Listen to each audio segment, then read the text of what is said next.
Morning everyone. So from now on, I will tackle the Bayani and Bayanihan views and definition. So, what is Bayani? So ano nga ba yung Bayani? So, ang Bayani is a person who had an exemplary act and is contributing so much for the community. So alam naman natin na yung Bayani ay sila yung mga taong may malaki talagang ambag o contribution sa ating lipunan. Okay, so ngayon ay aalamin natin yung mga bayani sa yung mga Philippine National Heroes sa iba't ibang kategorya kumbaga. So sa Philippines lamang. So sa writing ang ginamit talaga ang concept dito ng mga bayani ay si Jose Rizal, Marcelo H. Pilar, Graciano Ayla. Sa arts naman ay talagang namayagpag dito si Gumagula kung saan ginamit ngayon ang pagiging modifier niya para maipakita na ang kanyang pamanging bayani. So, sa revolusyon naman, kung saan ginamit nila yung dakas, yung pakikipaglawat, pakikipagbata ay sila Andres Bonifacio, Melchor Aquino, at Emilio Aguinaldo.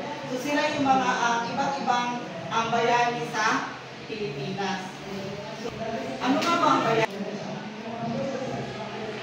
So, from now on, I will continue the discussion. So, ngayon ay tatalakay natin ang iba't ibang antas ng bayani. So, ang unang antas is ang maliglad. Pag sinasabi natin maliglad, ang masjid kabasuan, pakibasa ng definition sa maliglad.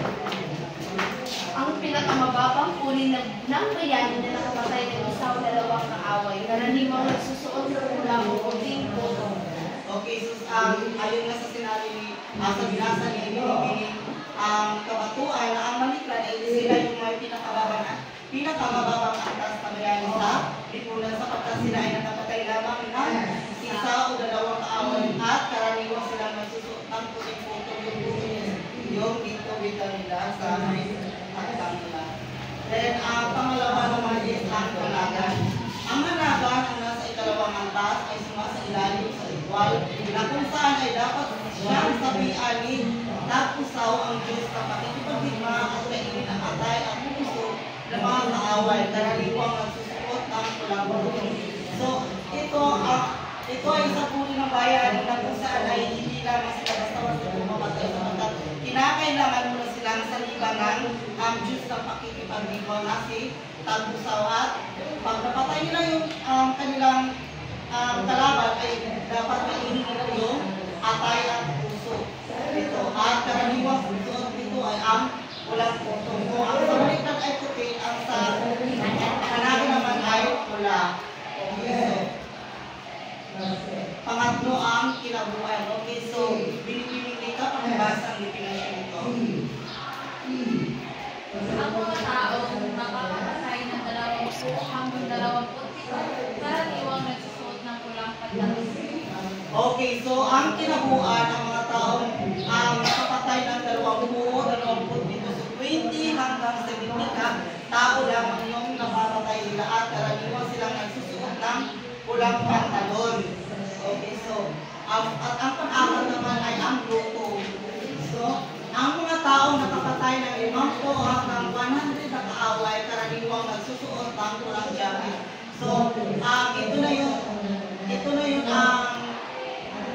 may pinakataas na antas na ng isang bayan sapagkat napakarami na ng kanila napatay 50, 50 hanggang 100 ang kanilang napapatay at karaniwang silang nagsusuot ng pulang jacket.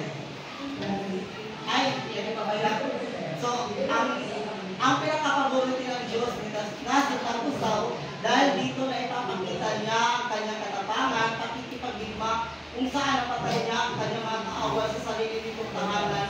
Itim ang karaniwang suot ng mga ito. So ang lunugog, ito yung talaga pinaka-favorite na Diyos na pakikipagdigma na si Tapusaw sapagkat ito ay hindi lamang siya nakapatay ng kanyang kaaway sa ibang lugar, kundi napatay niya mismo yung kanyang kaaway sa sarili nitong tinuturo, sarili nitong tinitirahan.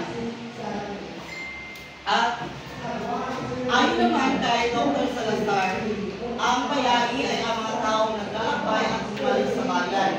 pinagaliwating din niya ang pagkakaiba ng bayani sa salitang heroes. At pag sinasabi natin heroes, sila yung mga bayani na lumalaban, at sila yung mga, pag sinabi natin niya na ang bayani, at pag sinabi natin bayani, sila yung mga taong lumalaban ng may kooperasyon. Kung sila yung mga taong may kasama sa nagiging paglaban ng sila nag-isa. At pag sinasabi natin hero, sila naman ay ang mga taong lumalaban ng mag-isa. So, isa na din. So, diba, ang kalainan na naman nila nga is yung bayani is lumalaban sila ng may kasama or may yung grupo. Then, paano naman, ang heroes naman ay siya dahil isa. Wala na iya pa, lain kauban. So, doon lang ako nagtatapos sa aking pagkakasama.